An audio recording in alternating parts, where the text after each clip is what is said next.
ये खूबसूरत सा नगमा फिल्म का हिस्सा नहीं बन सका। इस गीत को गाया था रफ़ी साहब ने, और रफ़ी साहब की आवाज़ में गाने के बाद ये गाना तो बिल्कुल अमर हो गया। संगीत दिया था नौशाद साहब ने। आप सोच रहे होंगे कि मैं किस गाने की बात कर रहा हूँ। मैं आपसे बात कर रहा हूँ फिल्म हब्बा खातून के उसी नगमे की जिसके बोल थे, जिस रात के ख्वाब आए उस ख्वाबों की रात आई। आइए चलते हैं वीडियो की तरफ, और मैं आपको बताने जा रहा हूँ कि इस हब्बा खातून फिल्म की डिटेल क्या थी और इसके नगमों की पूरी तफसील क्या है। बने रहिए हमारे साथ और चलिए आज के वीडियो की तरफ।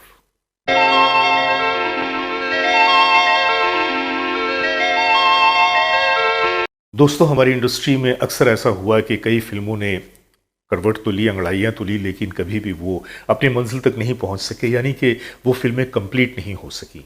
ऐसा कई बार हुआ। एक फिल्म आपने बहुत ही सुना होगा, उसके बारे में चर्चा, फिल्म थी चाणक्य, जिसमें मेन रोल अदा कर रहे थे दिलीप कुमार साहब। और उस ज़माने में दिलीप कुमार साहब के विग पे, उस विग को डिज़ाइन करने के सिलसिले में प्रोड्यूसर के 2.5 लाख रुपए खर्च हो गए थे। बहुत सारे मैगजीनों में उनकी वो तस्वीर भी आई थी कि जिसमें वो एक चाणक्य के रूप में नजर आए, लेकिन ये पूरा मामला सिर्फ तस्वीर तक रह गया। ऐसे ही और भी बहुत सारी फिल्में हैं जो शुरू होती हैं, कभी कभी तो कोई लुढ़कते पुढ़कते गिरते पड़ते मंजिल तक पहुंच जाती हैं, कंप्लीट हो जाती हैं। लेकिन कुछ ऐसी भी फिल्में होती हैं कि अगर बन जाती तो बड़ी खूबसूरत होती, लेकिन बन नहीं पाती हैं। मैं आज आपसे बात कर रहा हूं फिल्म हब्बा खातून की। हब्बा खातून एक कश्मीरी औरत की कहानी थी, और कश्मीर में हब्बा खातून का एक बड़ा रुतबा है, एक नाम है, एक तारीखी हैसियत है। तो हमारी इंडस्ट्री वालों ने हमेशा पहले भी हिस्टोरिकल कैरेक्टर पे फिल्में बनाई हैं, तो हब्बा खातून पे भी एक फिल्म की शुरुआत की गई, और इसमें राज कपूर साहब, संजय खान साहब और इस तरह से और भी दूसरे कैरेक्टर के बारे में सोचा गया। फिल्म की स्क्रिप्ट और इसकी कहानी जो थी वो तो कलकत्ते के एक अलवहीद खान साहब थे, उन्होंने लिखी थी, और फिल्म को प्रोड्यूस करने वाले थे रोशन वधेरा जी, और डायरेक्टर थे B.R. चोपड़ा साहब। अब फिल्म में जो संगीत की बात आई, तो चूंकि यह फिल्म बहुत ही हिस्टोरिकल टाइप की थी, तो इस फिल्म के लिए इंतखाब किया गया नौशाद साहब का। नौशाद साहब ने फिल्म की कंपोजिशन शुरू कर दी। फिल्म की जब गानों की रिकॉर्डिंग हुई तो उसमें एक गाना जो रफ़ी साहब की आवाज़ में था, बड़ा ही खूबसूरत नगमा, जिसे लिखा था अली सरदार जाफरी साहब ने।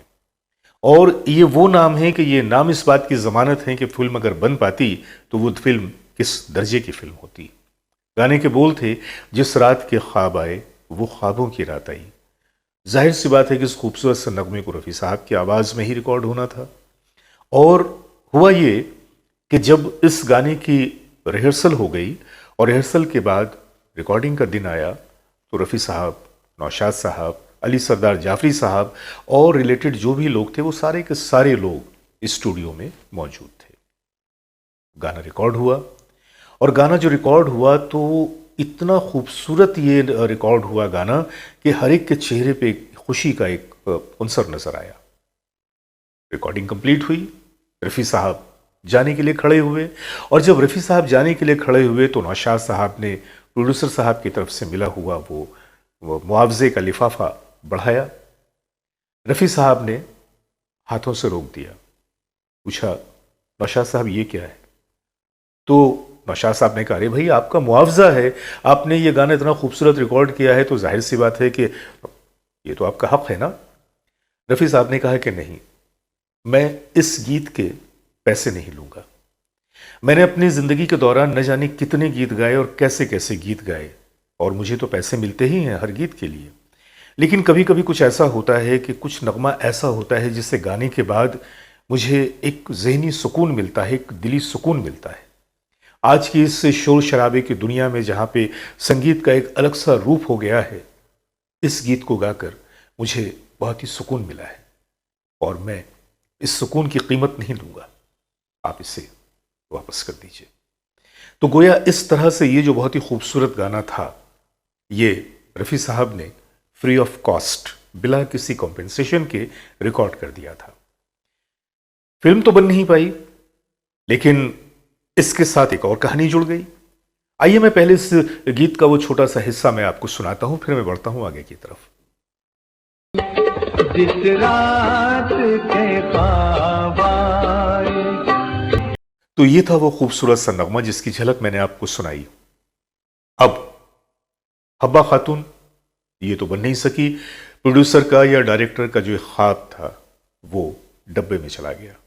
लेकिन नौशाद साहब की इस कंपोजिशन, इसका एक दूसरा इस्तेमाल फिर हुआ। नौशाद साहब ने 1988 में साउथ इंडिया की मलयालम जबान में एक फिल्म की थी। फिल्म का नाम था ध्वनि।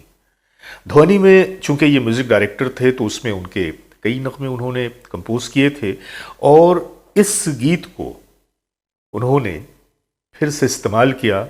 लेकिन रफ़ी साहब तो मौजूद नहीं थे। अगर रफ़ी साहब मौजूद होते तो एक बार फिर शायद हम रफ़ी साहब को मलयालम ज़ुबान में गाते हुए इसी नगमे को सुनते। लेकिन रफ़ी साहब चूंकि मौजूद नहीं थे, ये बात 1988 की है। रफ़ी साहब के गुजरे हुए 8 साल हो चुके थे। तो इस नगमे को साउथ इंडिया के बेहतरीन सिंगर यसुदास जी से गवाया गया।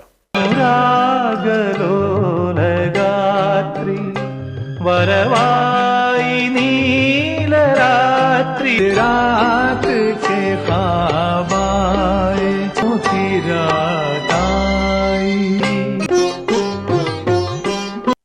यसुदास जी ने बॉम्बे इंडस्ट्री में बहुत सारे नगमे गाए, बड़े कामयाब नगमे गाए और साउथ इंडिया में जो उनकी कदर व मंजिलत है वो तो बिल्कुल आसमान को छूती हुई है।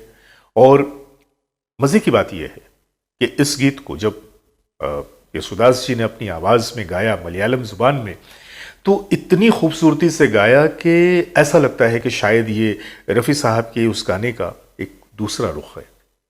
हमारे किसी मनचले व्यूअर ने एक बड़ा कारनामा अंजाम दिया कि उस हिंदी बोलों को और उस मलयालम बोलों को दोनों को आपस में मर्ज करके उन्होंने यूट्यूब पे डाल दिया। अब एक तरफ तो रफ़ी साहब की आवाज़ गूंजती है, दूसरी तरफ मलयालम में यसुदास जी की आवाज़ गूंजती है, लेकिन दोनों को सुनने में इतना लुत्फ़ आता है, इतना मज़ा आता है कि मैं आपसे बता नहीं सकता।